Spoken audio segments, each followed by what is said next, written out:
এটা কি দিলেন? ভাড়া দিলাম। ভাড়া তো 70 টাকা, আপনি 40 টাকা দিলেন কে? ধর মিয়া, ঠিক না, গত পরশু দিন আইছি, 40 টাকা ভাড়া দিচ্ছি আমি, বাড়ি পর্যন্ত পৌঁছে। 70 টাকা দিছিলা? ব্যানারও তো একটাও কমলা নাই, 70 টাকা নিছিল। দেখছেন, এই মামি কিন্তু হক্কা টাকা লাইছে। আর পার্টি বিশ আমার পর 10 টাকা বেশি দিতেছি। আমি 70 টাকা ভাড়া নিলাম। মাই খাবি কিন্তু ধর। হ্যালো ভাই, তাও ভাই কেমন আছেন? কি আছে যা আছে লগে তোর বাড়ি করে। আপনাকে দিনে দুপুরে রাহাতি করেন, গাড়িতে তোলা যাবে কথা তো। একদম জ্ঞান দিবি না, যা আছে সব বাইক। বুঝছি ভাই, বুঝো আমার কাছে কিছুই পাবেন না। দাওয়াত খেতে গেছিলাম, লগে এমন কিছু নাই, বাস ভাড়া আছে। আর ওই গলায় কানে যা দেখতেছেন এগুলা এমটি শোনা, স্বর্ণ না ভাই। না, কিছু শোনাও আছে। কি রে?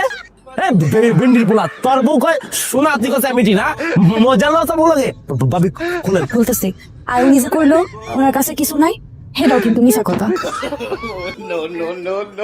এই যে ভাই, এটি সব সন্দেহ। ও আচ্ছা, ওনার একটা সোনা পকেট আছে, ওইখানে অনেক কিছু পাইবেন।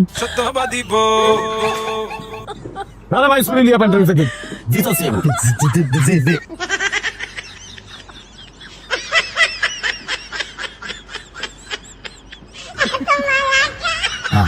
আমার তোর থেকে ছোট্ট একটা গিফট।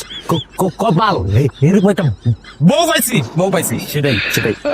থ্যাংক ইউ ভাই। এটা রিকোয়েস্ট 77+, তোমারতে নিল আর আমারে দিল। চলো মন্দায় কর কি তুই খালি আমার নতুন নদীকা এখন বাবার বাড়ি ফেরত দিয়ে যেতাম। আমি আগে বিশ্বাস করে আলাইছিলাম যে সব এমনি শোনা, আর তুই কইছ না এগুলো চিনুন শোন গেল না সবন। আমার মুখ দিয়ে মিছা কথা হয় না, আমি কি করুম? সত্যবাদী বলে আমি জীবন কেমন কাটাবো?